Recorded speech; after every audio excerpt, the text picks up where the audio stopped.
last time I saw you was graduation, wasn't it? Yeah, that was my graduation party, Yeah. which was hilarious for a number of There's reasons. a few reasons, yeah. Few reasons. Well, one, I have one question. At the time, you said you were reading 50 Shades of Grey. How did that turn out? Please, Uh, I'm dying to know. uh, when you say how did it turn out, are you curious, like my thoughts on the books? Because I told you the reason I was reading it, right? Yeah, I'm curious on your thoughts of the. Well, all right. Okay, for starters. All right, just go into why you read these books first. Let's get this out of the way. A girl asked if she said that. God, what did she say? She didn't even like it, and she wanted me to read it. She's like, we should exchange books and read books that like the other person suggests. And I was like, that actually sounds like a good idea. Well, it sounded like a good idea until I heard what hers was. Oh, right. I gave her like a Jack Kerouac book that I fucking love, and she's just like, here's 50 Shades of Grey, and I'm like, oh God, no, oh my God. Now, was it the whole series or one book? Just the first book. Just the first book. I don't think I would ever risk that much without like a guaranteed reward on the other end of it. Gotcha. It was already a mistake, but I wasn't willing to make that big of a mistake.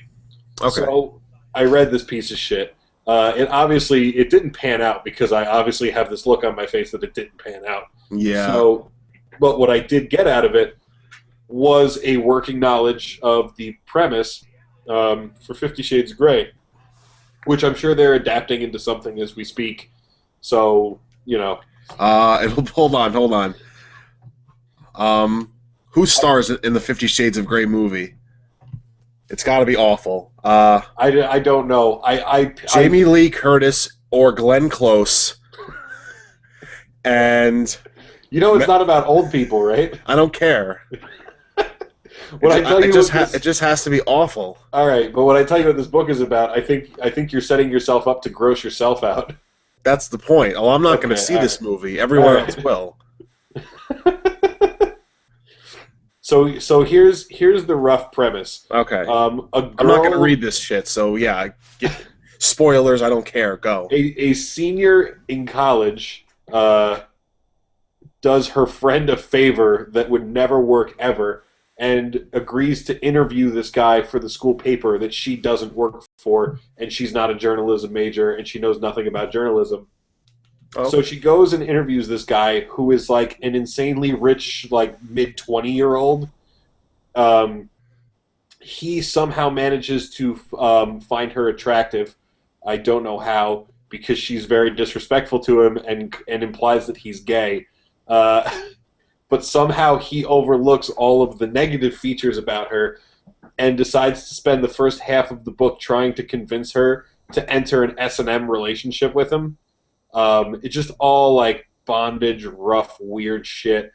She spends the middle portion of the book basically being like, well, I don't know. I'm a woman, so I'm clearly controlled by my impulses, but there's a piece of me that feels that I should have a little bit of free will and not do this and make a smart decision, which she never does.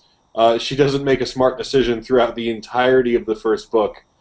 She spends most of the time talking about her inner goddess, which is just another way of saying that I, as a woman, am slave to my inner desires.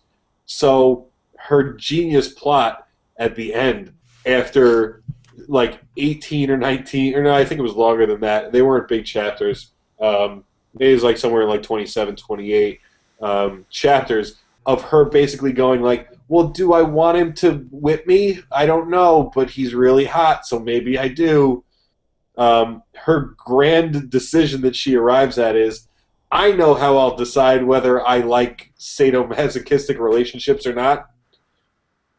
I'm going to tell him to beat me as hard as he would beat someone ever. She literally is just like, hit me as hard as you would ever hit someone. And he's like, you sure about this? And she's like, yep, just hit me in the ass as hard as you possibly can. And so he's like, okay, I'm into this, so don't expect me to apologize at the end of this. And she's like, no, this is a totally great idea, and I think it's all going to be awesome. So he hits her as hard as he possibly can. She gets disgusted and like angry and leaves. That is her crowning achievement of just superior female intellect. Huh. I don't know if I like getting beaten. Let me find out by getting beaten. I couldn't believe it. Oh.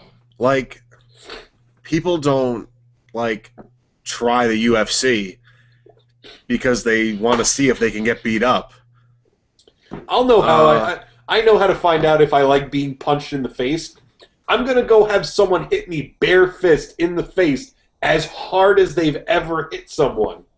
I'm not going to ask them to hold back or anything. I'm not going to have them aim for a softer, more malleable part of my body. I want them to hit me square in the jaw with like the strength of the hammer of Thor. Just clock me right in the dome. And then I'll know if I like being punched in the face or not. Ridiculous. Unreal. And there's like these droves of women reading this book just going like, yeah, well, it's the best thing that's ever been written. It's Twilight for adults is what it is. It sounds It's terrible. Twilight for adults. It sounds terrible. It was terrible. All right, so then nothing happened after you read the books. No, I did not get laid from reading this book. Okay, that's what I was getting at. So, guys, unless honestly, I think even if you're in a committed relationship, I think you've got even less of a chance. So heads up to any guys out there who think that, like, yeah, this girl will definitely let me finger bang her if I read this book. She won't. She will not let you do it.